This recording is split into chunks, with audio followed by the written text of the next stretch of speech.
Hi, Vinay sir. Am I audible? Yes, hello, good morning. Yes, you are audible. Am I audible? Yes, sir. You're audible. Sir, shall we wait for 5 more minutes? Yes, let us wait for 5-6 minutes and then start. Yeah. Okay. Thank you.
Hello, Vinay sir.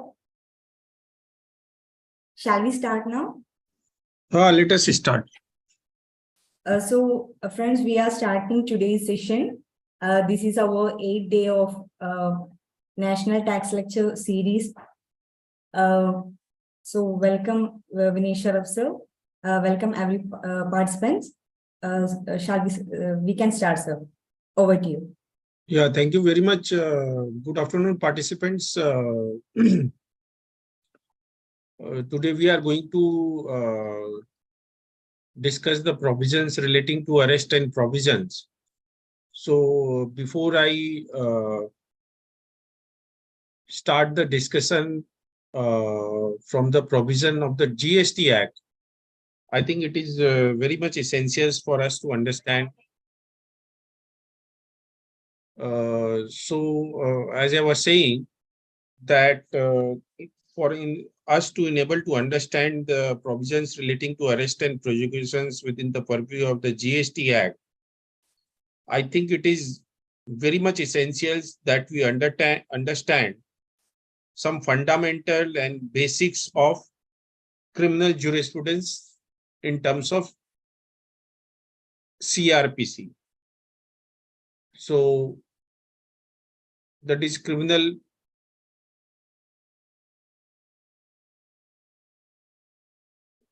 So now let us understand some of the fundamentals of the CRPC relating to the arrest and prosecutions and bail and bailable offense and anticipatory bail and all that. So first of all, the offenses are classified into two types.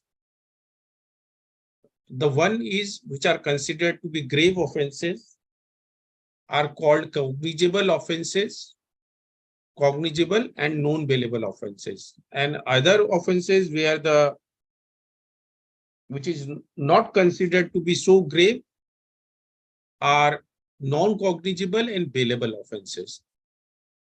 Now, non-cognizable offenses are those offenses where a person cannot be arrested without issue of arrest warrant by a competent authority. But the cognizable offenses are those offenses where the arrest can be made without issuing any arrest warrant. That is the first thing. Secondly, the bailable offenses are those offenses which are specified in first schedule to the CRPC. Now, CRPC first schedule is divided into two parts. First part deals with offenses under IPC and second part deals with offenses under any other laws. And non-bailable offenses are those offenses which are not included as a bailable offense in the first schedule. Now, as far as the GST law is concerned, the offenses are classified as bailable or non-bailable depending on the maximum amount of sentence. But before I go to the provisions of the GST, let us understand as to how it is structured in terms of the CRPC.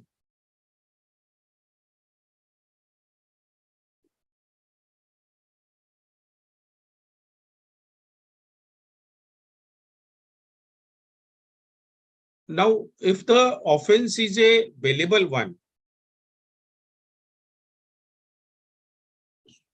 then the CRPC says that the right to claim bail is absolute and indivisible, and as long as the person who is an accused and who may be arrested, he will have to be released on bail provided he is willing to provide the bail amount. Now, what is the bail amount? The bail amount is the amount which is fixed or the conditions which are fixed for not arresting. The conditions which are fixed may be a bond in terms of a money or cash security, or some conditions may be imposed. For example, the person may be required to present himself before the investigating authority at a particular interval, or he may be conditioned that he will not leave the city or the country, and if he if the condition is that he cannot leave the country, then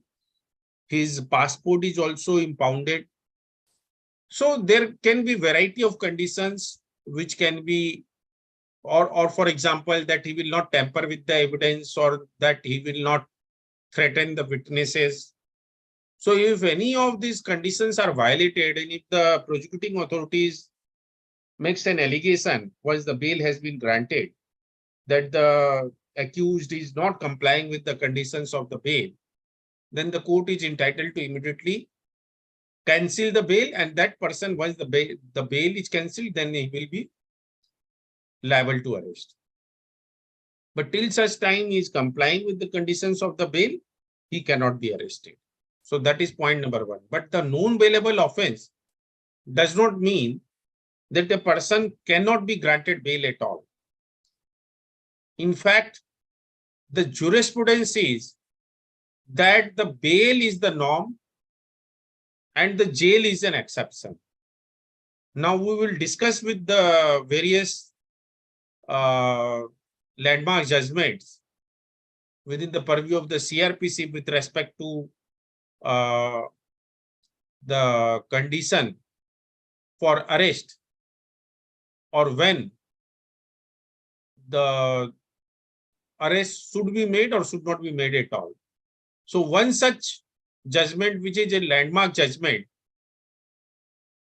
of the Honorable Supreme Court, was delivered in the case of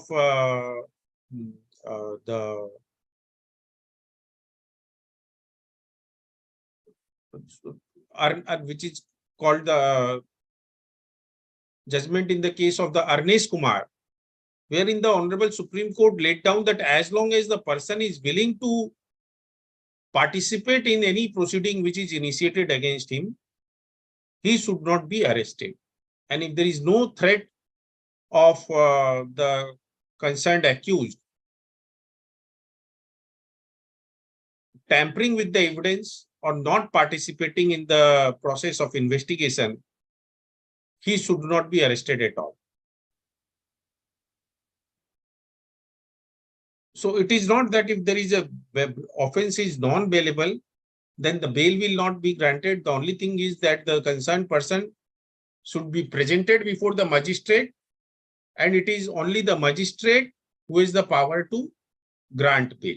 But in case of a bailable offense, the arresting office or authority itself, for example, a police officer, or in the case of a offense under the purview of the GST Act, the concerned officer himself is empowered to grant bail subject to the condition of the bail which is imposed upon the accused.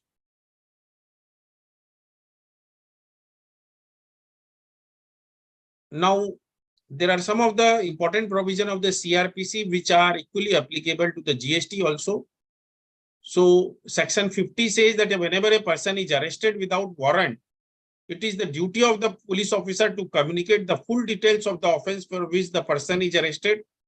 And also, if the offense for which the person is arrested is a bailable one, then it is the duty of the officer to inform that the person is entitled to be released on bail after giving the required surety.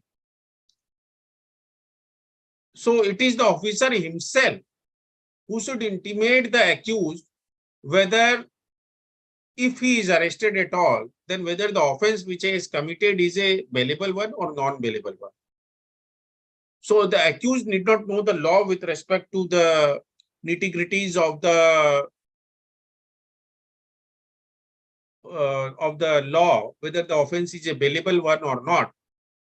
Only thing which is important for us as a professional is to understand, that we will discuss a bit later on, as to what are the classification of the offense which are bailable and non-cognizable, and the offenses which are cognizable and non-bailable.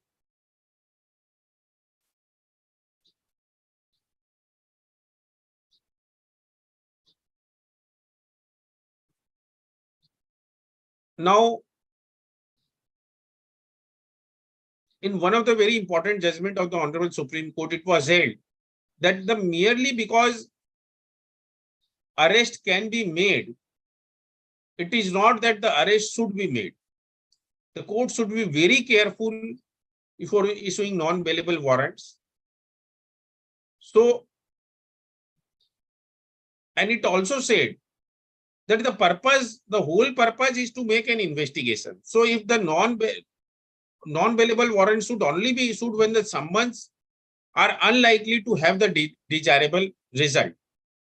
So similarly, in the case of the GST also, if by issuance of a summons under section 14, the desired results can be obtained and the person concerned, who is an accused, is not likely to run away or not cooperate in the investigation, only then the personal liberty of the accused should be interfered with. Otherwise, the law says that the deprivation of personal liberty of an individual is the most sacrosanct right, and it should not be interfered with reasonably.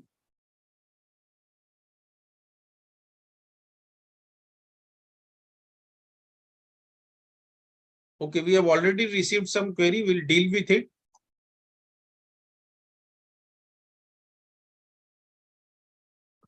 Now somebody is saying unable to hear. Am I audible?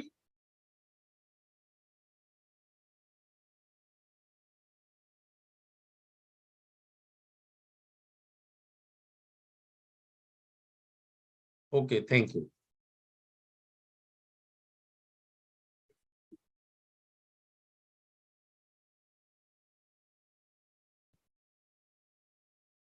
Now, for a non-bailable offense, one has to, as I said, one has to move before the magistrate, and the magistrate sets out the grounds for granting of the bail. And usually in a bail petition, one should give a detail of one's bona fide about where one is residing, whether one is a permanent resident in a particular city where the investigation is going on, what are his assets, whether he is likely to flee if he has a permanent residence, and his background, so that it can help the magistrate to come to a conclusion whether what are the antecedents of the accused and what are the credentials. And those credentials are really very helpful to the court to come to a conclusion whether one is likely to tamper with or run away or not participate in the proceedings.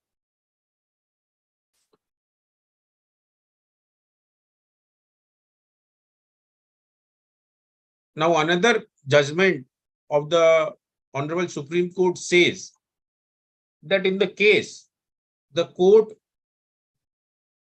directs an under trial prisoner to be kept in custody, then the court should pass an order for conducting trial as expeditiously as possible.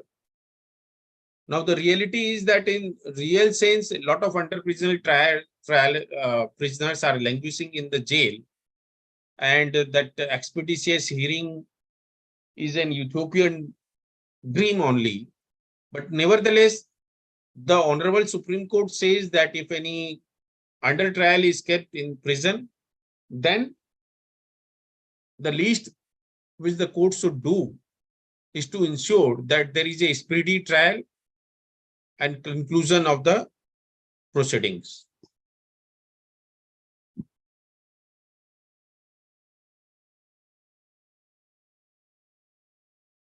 Now, another jurisprudence with respect to bail is that if the bail is granted, but the conditions of the bail are such that it will be nearly impossible for the accused to comply with such harsh condition, then it would tantamount to denial of the bail only. And it would be like paying lip service to the cause of the bail. So the conditions should be such which the accused should ordinarily be able to comply with, so that the bail does not remain a distant dream, and one should be able to exercise his right if the bail is so granted. Now, in a very recent Supreme Court judgment dated 20th of January 2023, the citation is given in this slide. Herein, the condition for the granting of the bail, wherein there was a dispute of the ITC fraud. So the bail was granted by the Honorable High Court, but at the same time, it set a condition to deposit rupees 70 lakh. Now, in this backdrop, it was argued that as of now, no assessment has been made. And since no assessment has been made, so the condition to pre-deposit such a huge amount is not possible. So Honorable Supreme Court set aside such a condition to deposit the 70 lakh rupees and granted the bail without depositing any money whatsoever. Now, another aspect of the bail is that the bail is such a right, the right to seek bail is such a right that one can repeatedly appraise the court. It is not that once the bail has been rejected, then you have to wait till the time of the custody granted by the court is over. Because usually courts at the initial stage grants a custody of 14 days. So it is not that one is to wait for those 14 days to be over for making a fresh bail application. If the condition so warrants that fresh bail application should be made or such conditions arises, then one can definitely approach the courts again and again.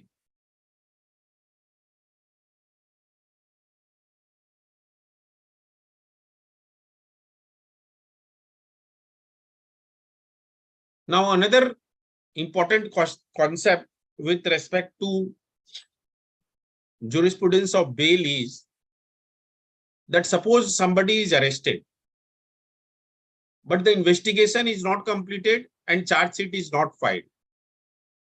Then in such a scenario, if the offense is punishable with death, imprisonment for life, or imprisonment for a term not less than 10 years, then once the 90 days expires and the investigation is not completed, then the right to seek bail is absolute and an indefeasible right of the accused, and the bail has to be granted by the court. In the case of GST, since the offense is less than 10 years, the maximum offense which is stipulated in the GST Act is 5 years only. So within a maximum period of 60 days, the GST authorities are supposed to complete the investigation and present a final investigation report before the court in order to seek custody of the accused. If that is not done, then the accused acquires an indefeasible and absolute right to be granted the default bail after expiry of 60 days of custody.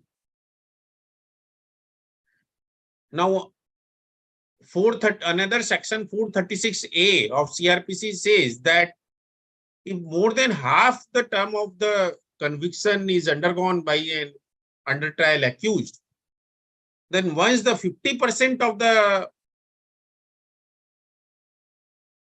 the period of conviction, maximum period of conviction, the bail should be granted.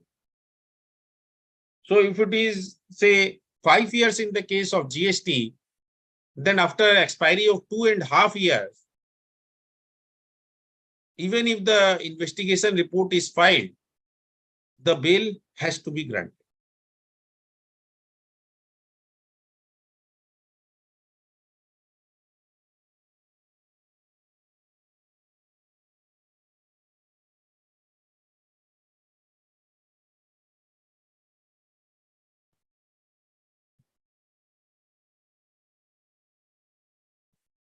Now, there is a another concept under the CRPC, which is anticipatory bail.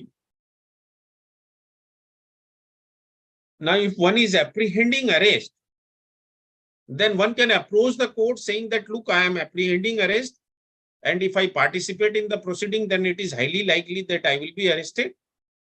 So I am willing to participate and cooperate with whatever proceeding is going on against me, but the authorities be directed that till the time the investigation goes on, I should not be arrested. So anticipatory bail is generally made when one is apprehending arrest prior to arrest. So in the context of GST, for example, if someone is issued under Section 70 of the GST Act, and if the allegation is so grave that one feels that the arrest is going to happen, then one should necessarily approach the court with an anticipatory bail application. And if the court finds fit that the credential of the applicant are such that he is not going to tamper with the evidence, he is not going to threaten any of the witnesses, and he will cooperate the investigating authority in their investigation, then the court may grant anticipatory bail. Now, here also, if the conditions put for granting anticipatory bail are such that it is impossible to meet, then that is also likely to be set aside. For example, recently the Honorable Supreme Court in a very recent judgment, wherein the anticipatory bail was granted by the High Court, but at the same time, the court imposed a condition of the pre-deposit of the disputed amount of 14.68 crores. The offense was alleged to be availing of ITC on the basis of fake and false invoices. But the Honorable Supreme Court set aside the condition of the pre-deposit and allowed the anticipatory bail.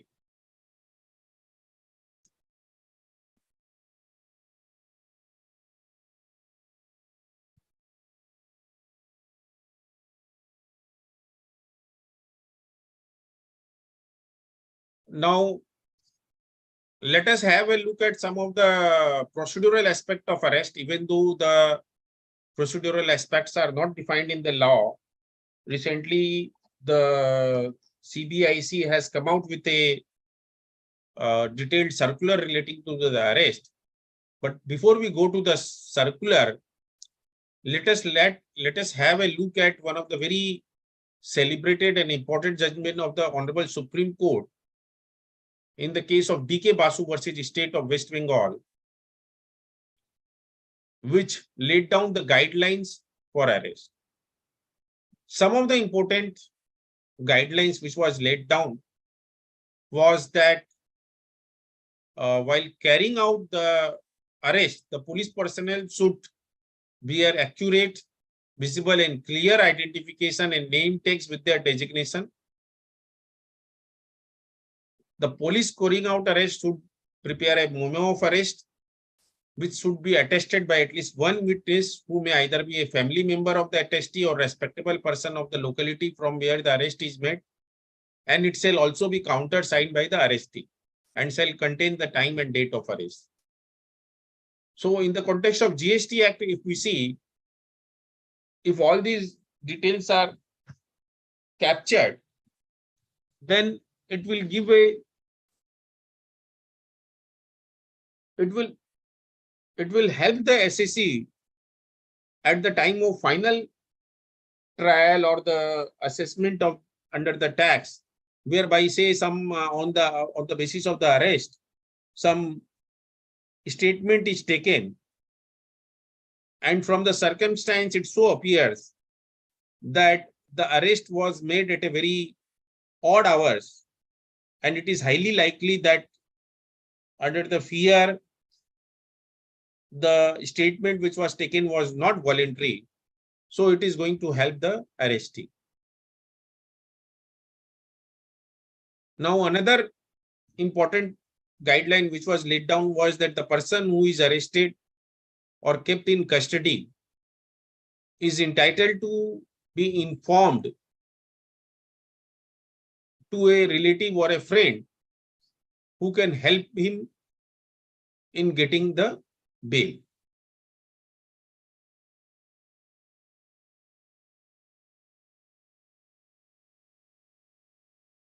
Now, another important aspect is that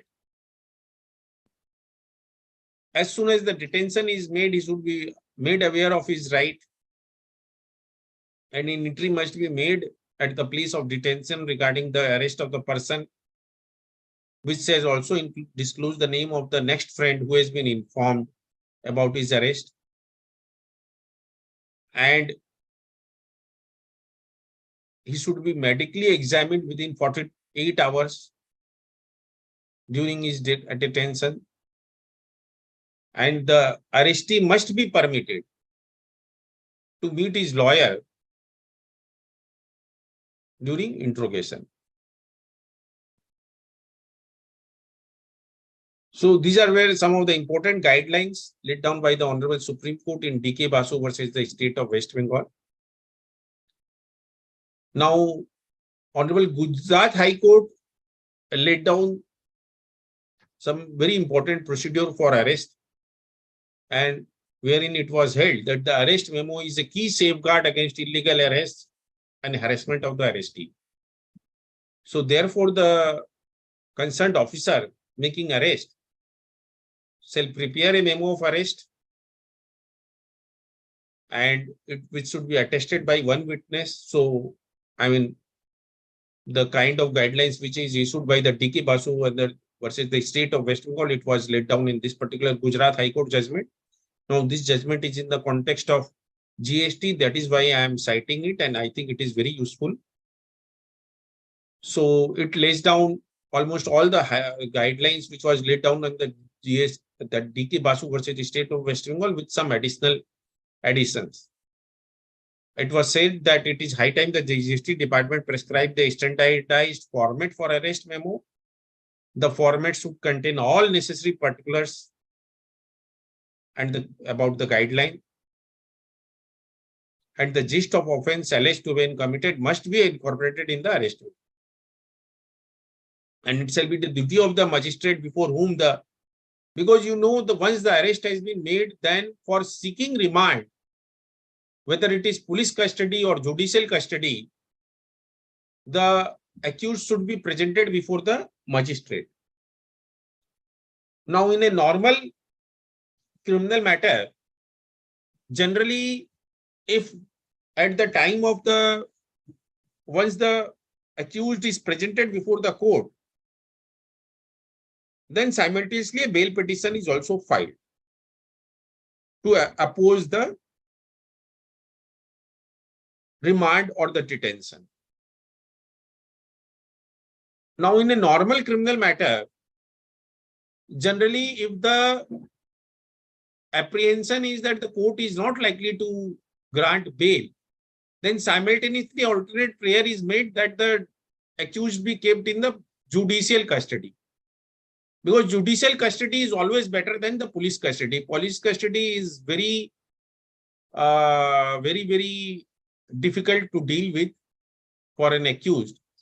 The condition in the police, the jail of a police station is usually very cumbersome. So therefore, one usually tries to seek a judicial custody.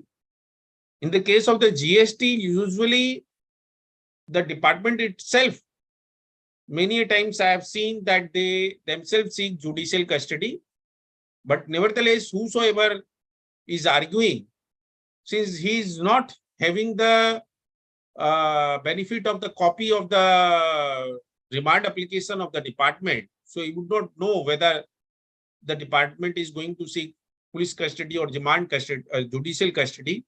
So the concerned lawyer should always seek that if the bail is not granted, then the court should remand the accused to a judicial custody.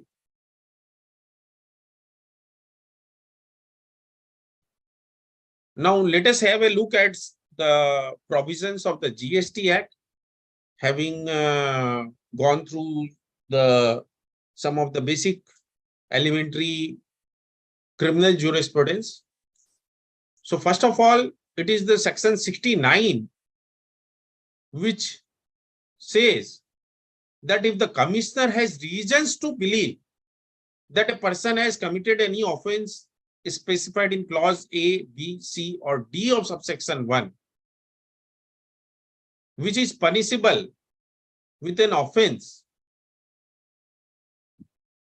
under clause 1, 2, or 1 or 2 of subsection 1 or subsection 2 of the he may by order authorize any person of central tax to arrest such a person. So it is only if the person has committed an offense under clause A, B, or C, or D of the subsection 1, then only the commissioner can authorize an officer to arrest such a person. Otherwise, the arrest is not required. Otherwise, you see, the prosecution will be launched subsequently, and then only once the person is convicted on offense, then one will be arrested. But if a commissioner has reason to believe that a person has committed offense under clause A, B, C, or D of subsection 1 of 132, which we will discuss just in a few minutes, then only the commissioner should authorize arrest. And section 69 subsection 2 says that in case a person is arrested under section 132 subsection 5 for cognizable and known bail of an offense, the officer so authorized causing arrest is required to comply with the following obligation: to inform the person arrested of his grounds of arrest and produce such person before a magistrate within 24 hours of such arrest. Now, the reason to believe is not the reason to suspect. So there must be some material before the concerned authority before seeking a remand of a particular officer. Now, the material should be an objective material, and it should not be merely a suspicion or a gossip or a rumor.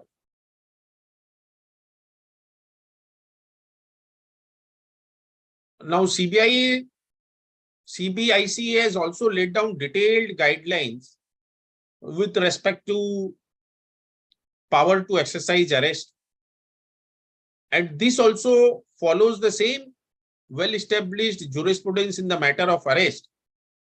And it quotes a particular judgment of the Honorable Supreme Court, which says that we may note that the personal liberty is an important aspect of our constitutional mandate. The occasion to arrest an accused during investigation arises when the custodial interrogation becomes absolutely necessary, or it is a heinous crime, or where there is a possibility of influencing the witnesses or accused may abscond.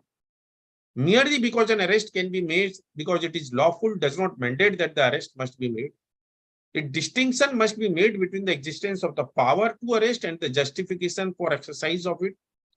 If arrest is made routine, it can cause incalculable harm to the reputation and self-esteem of a person.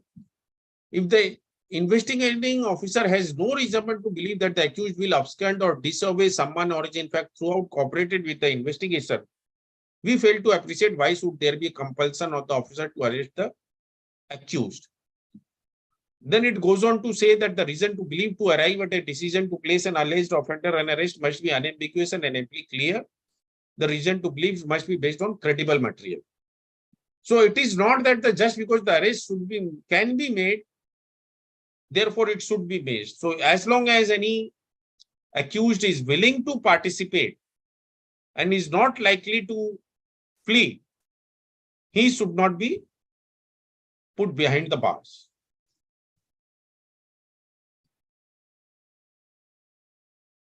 Now, one more circular has been issued also by the CBIC with respect to launching of the prosecution under section 132.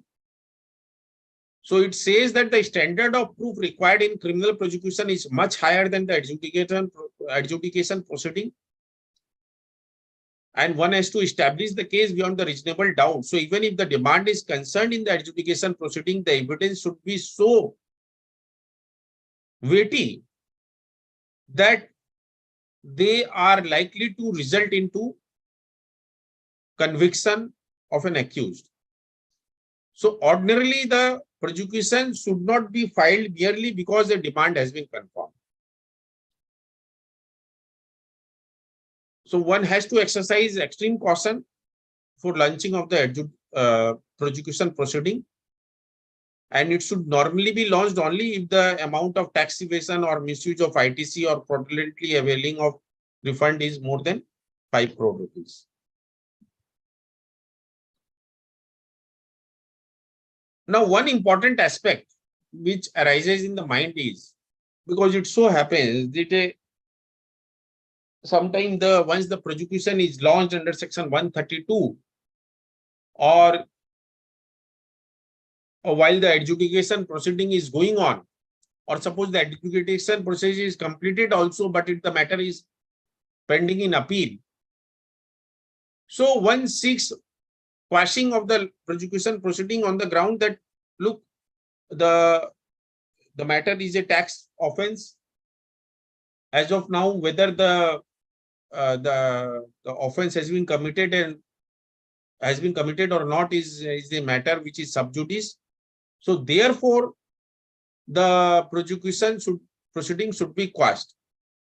But herein, I add a word of caution that it is an established jurisprudence that the prosecution proceeding and adjudication proceeding can be done simultaneously. So one should not seek quashing of that proceeding, but one can definitely seek a stay on the prosecution proceeding. There is a very recent judgment of the Bombay High Court, which relies upon a Honorable Supreme Court judgment, which says that wherein the prosecution proceeding was launched or the so-called notice was issued in the preview of the Benami Property Act, but the court said that since the Black Money Act, but the court said that the matter is still being assessed by the IT authority, which is subject matter of appeal. So therefore, the criminal proceeding should be stayed. Similarly, the Honorable Supreme Court, in one of the matter, stayed the criminal proceeding. It did not quash it. It merely stayed, because it said that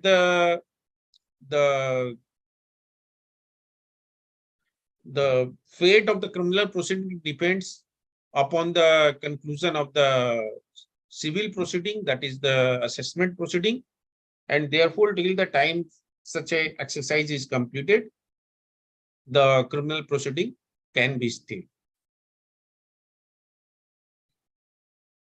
Now, within the purview of the GST Act, the offenses are classified into, again, two categories, as I discussed: cognizable and non-bailable, non-cognizable and bailable.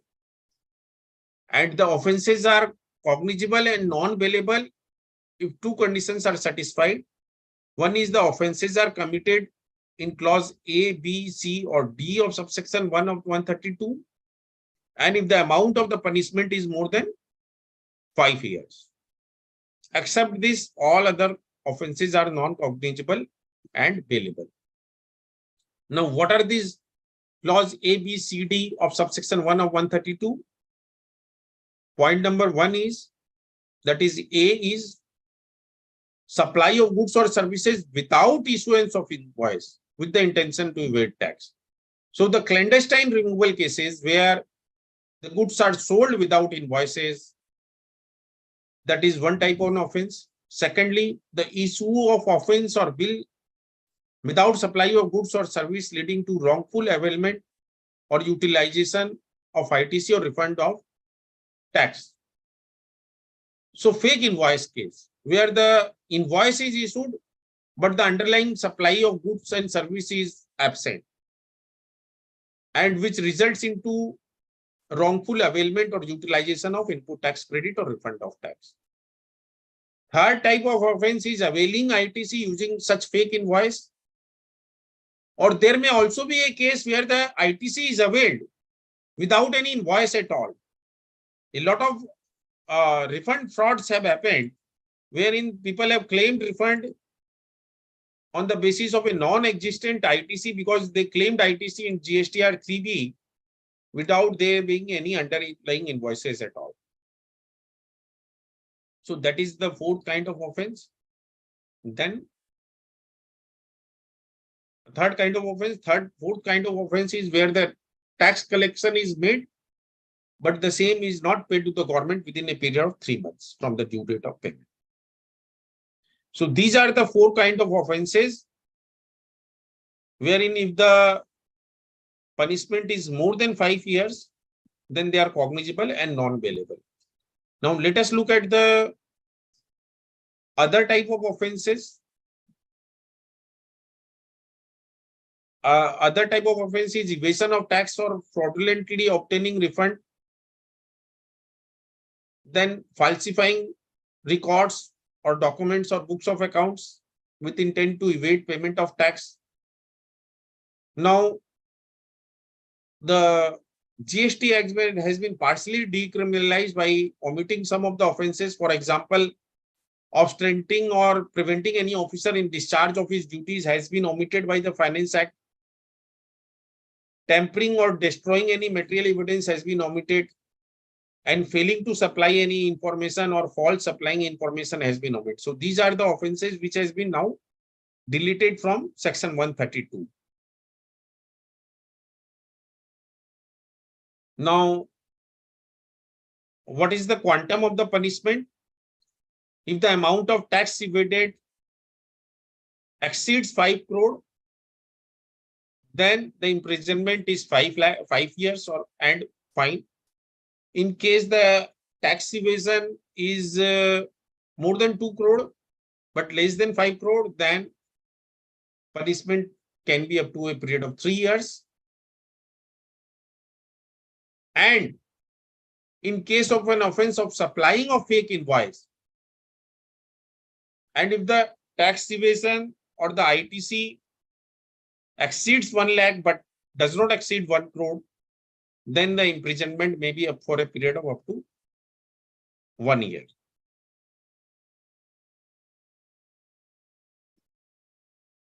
Now, in terms of section 132 subsection 2, if any of these offenses are committed and one is convicted second time, then irrespective of the quantum of the evasion of the tax, the imprisonment shall be up for a term which will extend to 5 years.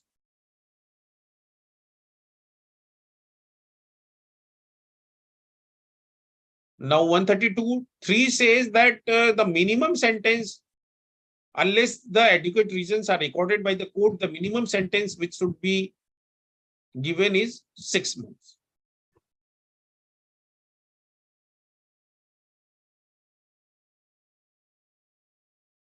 Now again, the power to arrest is subject to provision of CRPC, which includes section 49 and 41A of CRPC.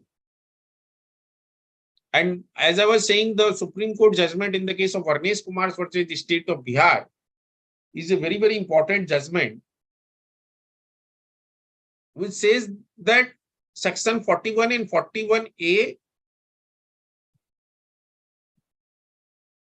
applies where the offense is less than 7 years, then the arrest shall not be accused unless he is not responding to the summons.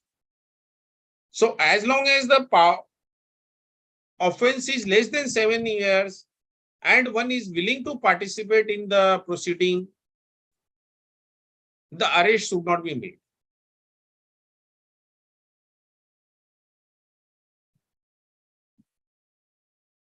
Now, the another issue, which is a very important issue to my mind, with respect to power to arrest in the first place, whatever may be the quantum of quantum of evasion or the quantum of punishment, even if the, let us say that the fraud falls within the purview of clause A, B, C or D of subsection 1 of 132, and the amount of tax evaded exceeds 5 crore. The question is, can such arrest be made when without the assessment taking place? So herein, there are some of the judgments which are decided either way. Here, one of the very important judgment, even though not in the context of GST, but in the context of service tax, where the provision was almost analogous, the Honorable Supreme Court upheld the judgment of Honorable Delhi High Court, wherein it was held that the power to arrest is to be used with great circumspection and not casually. And it cannot be without making an assessment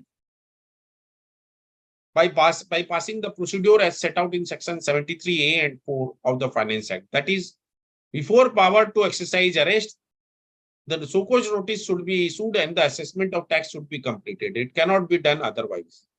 That was the view of the Honorable Supreme Court in the context of service tax. Now, Honorable Madras High Court, in this celebrated judgment of the Jayachandra Alloys versus Superintendent of GST, the Honorable Madras High Court said, in the context of GST, that section 132 said that it can be invoked only if an assessee commits an offense. So the commission of an offense, the use of the word committing of an offense makes it more than amply clear that the act of the committal offense is to be fixed first before punishment is offense. So in the view of the Honorable Madras High Court, no power to arrest can be exercised without doing the exercise of the process of adjudication and assessment.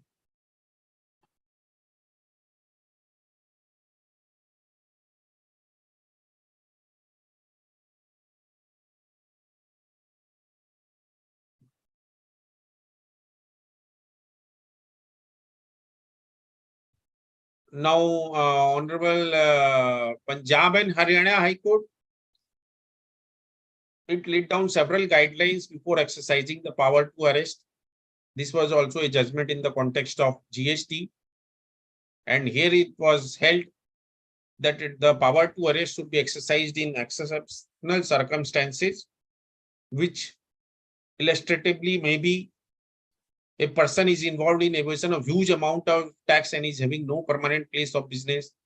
A person is not appearing in spite of reiterated, someone says is not involved in huge and is involved in huge amount of tax. A person is a habitual offender and he has been prosecuted or convicted on an earlier occasion. He is likely to flee from country. He is originator of fake invoices, that is invoices without payment of tax. When direct, documentary or otherwise concrete evidence is available on file, record of active involvement of person in tax evasion.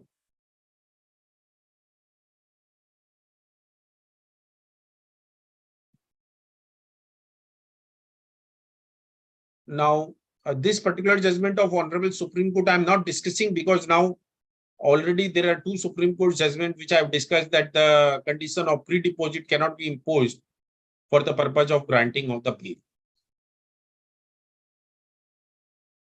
Now, there are contrary judgments also of the other high courts, where, for example, this particular judgment of Honorable Gujarat High Court in the case of Vimal Yashwantagiri Goswami versus State of Gujarat, it says that the arrest can be made if the commissioner has reason to believe that the offences are specified offences under section 132 are committed and no assessment yet has been made. So it said that the power to exercise arrest can be exercised on the reasonable belief of the commissioner even without prior adjudication of the tax. Now, Telangana High Court in PV Ramana Reddy also decided on the similar lines that it is not necessary that assessment has to be made. It said that the assessment can be made even without completion of the assessment. And herein, it is important to point out that the SLP against this Honorable Telangana High Court judgment was dismissed. But let me tell you that since the SLP was dismissed without commenting on the merit of the Honorable Telangana High Court judgment, so it cannot be said that the judgment of Honorable Telangana High Court has merged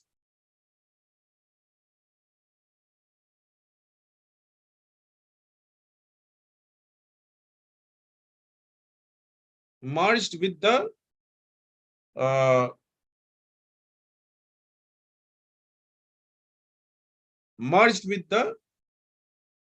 judgment of the Honorable Supreme Court. So it is not that the Telangana High Court judgment, just by virtue of the dismissal of the SLP, can be said to be the judgment of the Honorable Supreme Court, because Honorable Supreme Court dismissed the SLP at the threshold. Since it was dismissed at the threshold without entering into the merits of the case, so it cannot be said to be a judgment of the Honorable Supreme Court.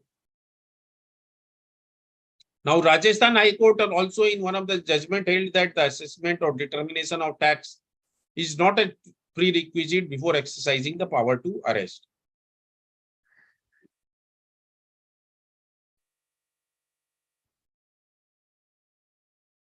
Now, another important question which comes to the mind is that suppose fake invoice is issued or some tampering with the evidence is done. Now, all of this can be an offense under the purview of Indian Penal Code also. So the question is, while a proceeding is initiated within the purview of the GST Act, whether a simultaneous FIR also can be lodged under Indian Penal Code. The answer is yes. And this has been answered by the Honorable Allahabad High Court in the case of Govind Enterprises, because it was held that there is nothing in the GST Act which overrides or expressly or impliedly repeals the provision of the Penal Code or bars lodging of FIR under IPC. Because if an offense is an offense both under the GST and the IPC, then the department is well within its right to launch the proceeding under the provision of Indian Penal Code also.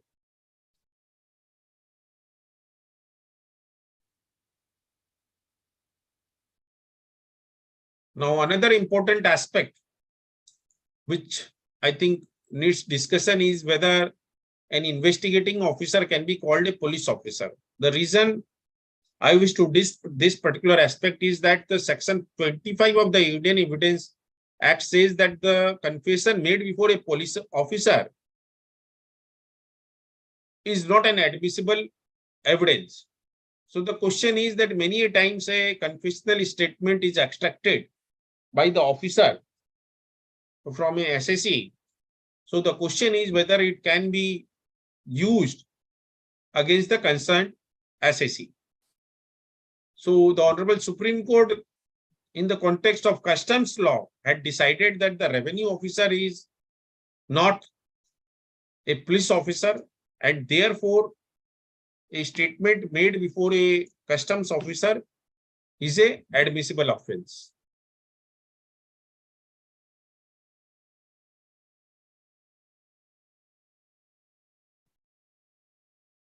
Now, another question which comes to mind is whether the Evidence Act, just give me a moment, please.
Yes, thanks for your patience.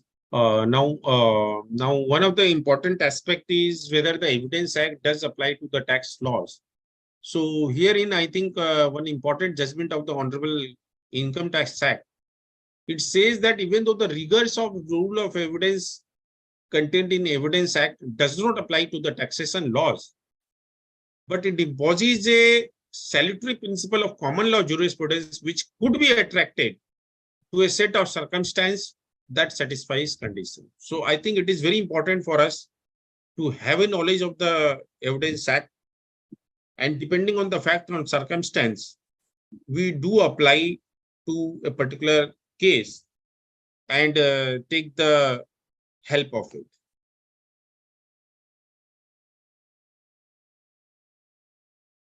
Now, another question which I was already discussing is that whether the confessional statement recorded is an admissible of evidence.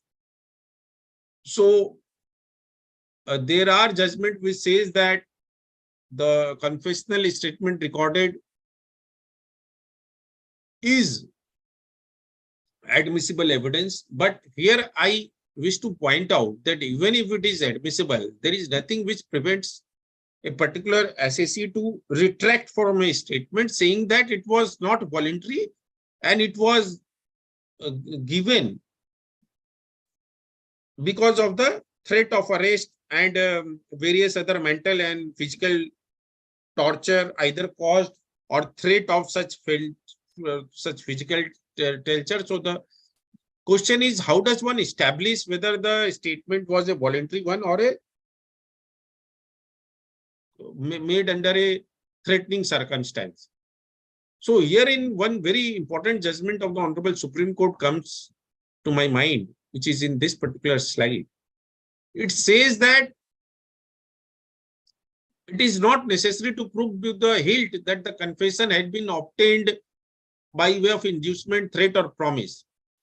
The burden is also in the prosecution to show that the confession is voluntary and not obtained as a nature of as an outcome of threat, if the same is to be relied upon solely for the purpose of sex. So if that is the sole evidence for securing conviction, then it is not going to help the department. They have to necessarily find out other evidences also to convict a particular accused. Now, the evidentiary value of the co-accused is also admissible in evidence in terms of Section 30 of the Evidence Act, if the two accused are tried together. But the question of relying upon the value of the statement of a third party, the courts have consistently taken a view that unless the benefit of cross-examination is given, the statement of a third party has no evidentiary value. So my advice is that as soon as any statement is relied upon by the GST department, the SSC should immediately seek cross-examination so that later on, if the department does not allow that benefit, then that can be the ground itself or the only ground on which one can seek quashing of the entire proceeding.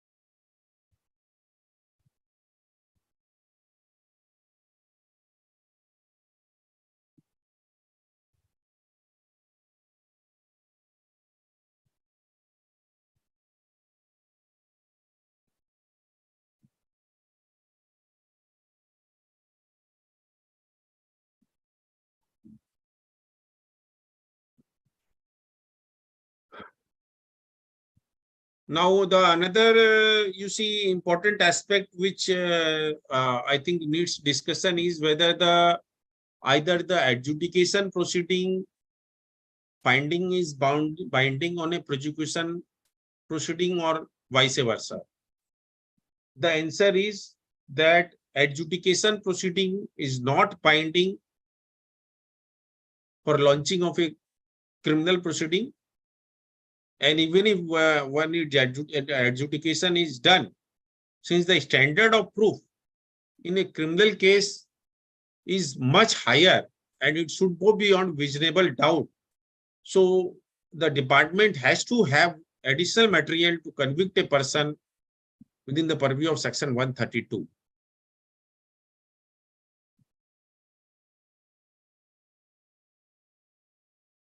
Now, some of the judgments of the Honorable Supreme Court, which I would like to discuss, is that in very recent judgment of the Honorable Bombay High Court, the Honorable Bombay High Court observed while granting bail that the maximum sentence that can be imposed upon conviction for committing an offense under section 132 1B and C is 5 years. In Arnesh Kumar, Supreme Court had held that in case of an offense where the punishment upon conviction is 5 years, if a person complies with a notice under section 41A of the CRPC. Now, section 41A says what it says, that one has to be summoned if the offense is punishable with less than 7 years. So in the context of the GST, since the offense is only maximum punishment is 5 years, so the power should summon under section 70 is there. So once that is exercised and the petitioner is cooperating and repeatedly appearing before the concerned authorities, then Honorable Bombay High Court said that if the party is participating in the investigation, then the arrest should not be made. So I think this is a very important judgment, because many a times it so happens that even if the concerned assessee is regularly appearing before the authorities, they have a tendency to arrest in order to secure and force the assessee to make payment of the tax even before the adjudication proceeding has commenced. So that is the reason that the courts comes down heavily on the department in such cases, that if you are regularly participating, then what is the need of arrest?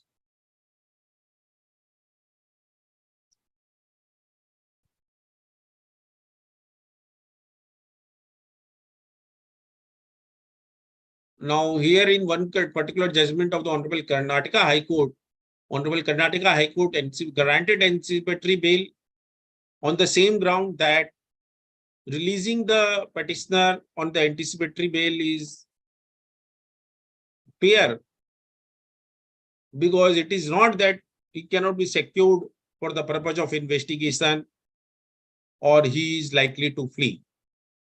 And the maximum offense which can be given under the purview of the GST Act is 5 years. So therefore the bail was granted.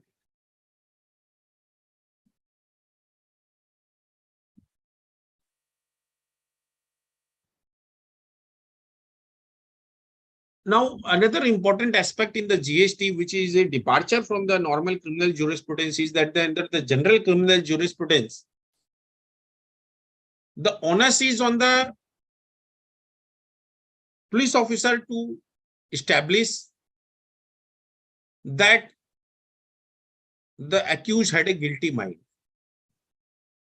But in the GST, if the offense which are falling within the purview of section 132, then there is a presumption of such mental state or the guilty mind. So section 135 is a departure from general criminal jurisprudence.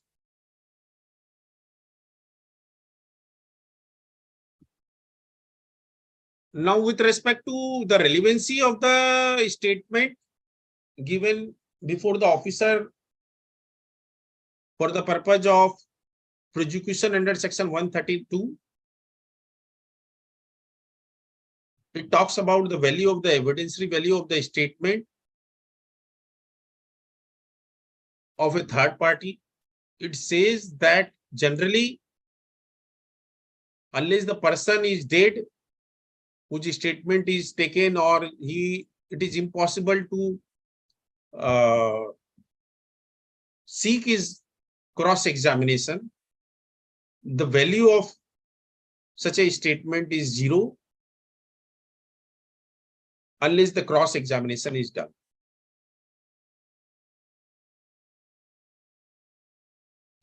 Now, with respect to the offenses of the company, there is a judgment of the Honorable Supreme Court says that while the company is a natural person, So while the company may not be possible to be put behind bars, but it does not mean that the prosecution cannot be launched against a company, because even if the company cannot be put behind the bars, but the officers of the company who are responsible for such company officers, they can be put behind the bars, even though they have to be independently prosecuted for their offense. But if the company is also simultaneously prosecuted, there is nothing wrong with it, because the company may not face the sentencing part of it, but it can be subjected to fine within the purview of the criminal law.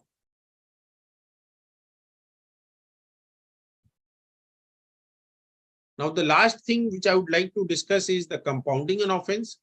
So under the GST law, whatever may be the offense, one is entitled to compound the offense by making payment of the compounding fees under section 130 of the Act, which can be minimum of 10,000 amount or 50% of the amount of tax, whichever is greater.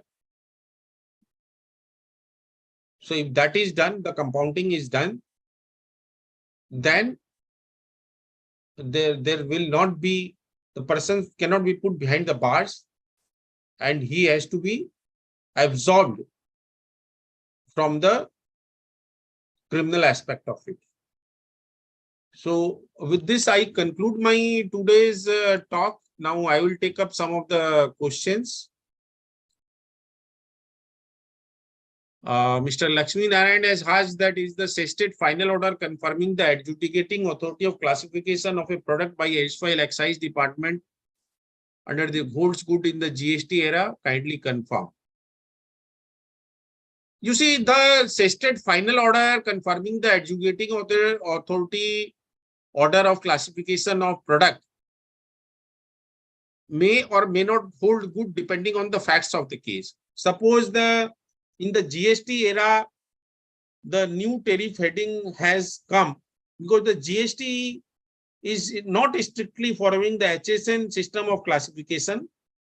So if a new heading has come, and if such a benefit of such a heading can be taken and it is advantageous to the SSE, then one can take advantage of that depending on the facts and circumstance of a case.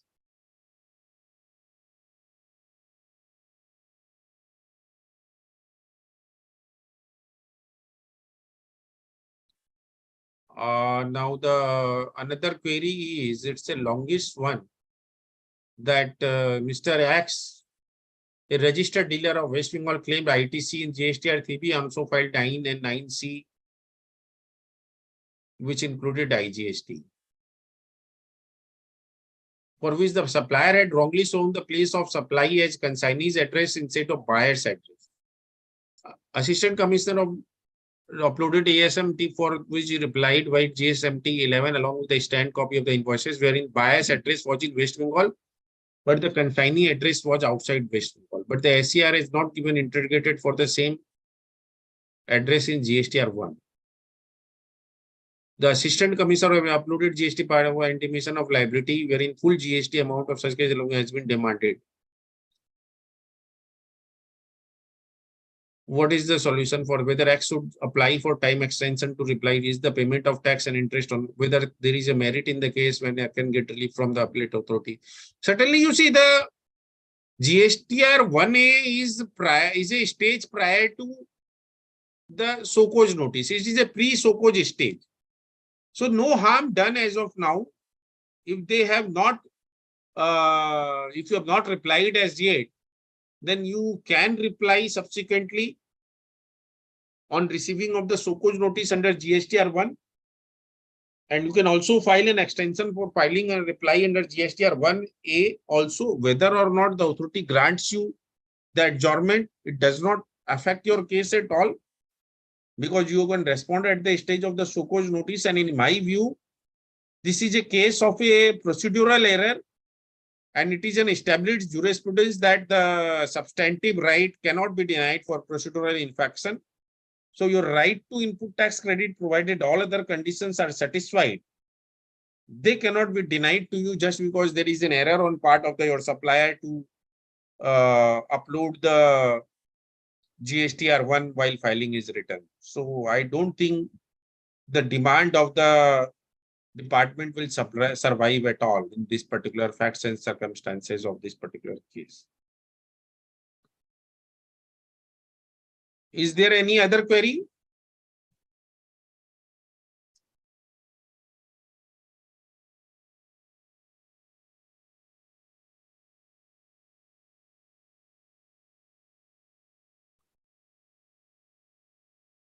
Please share my presentation with all the participants. Some are complaining that they don't receive it. Madam, please share my PPTs with everyone because I have shared all of them with you. Yeah, sure, sir. We have already shared to everyone who registered through the Google form. We have shared through mail. If there is any query regarding the recordings and the PPT, I'm giving my number here in the chat box. You can contact me in this number. Okay. Thank you. Please. And today's PPT also I will share immediately as soon as we end this session, and then you please share it with the participant immediately. Yeah, sure, sir. I have shared my number in the chat box. Please note it down, and you can contact me. Then I will share the PPT and the recordings. Right. So next session, let us do on 6th of May, because 29th I have some other preoccupation. So next session we can do on 6th of May. And with respect to that economic offense seminar which I discussed with you, please give me a couple of more days to chart the itinerary. And sure, then we can discuss the dates also, because earlier I had given you 6th of May. Yes. But that may not be possible. So sometime during the end of the May probably we'll plan. Yes, sir. We can discuss and fix it later. Yeah, and I will give you the itinerary for that in a few days. Now there are some more questions.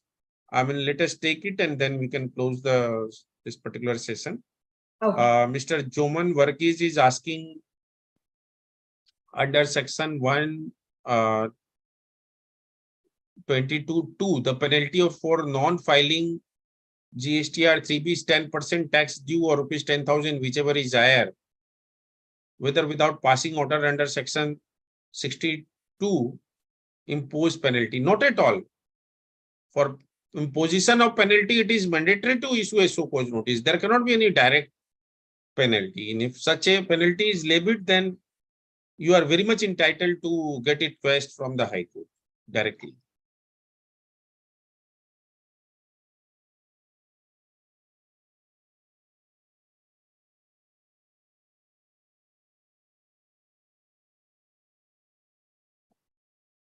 Okay, so we can close today's session. I think there is no more question. Thank you very much, everybody.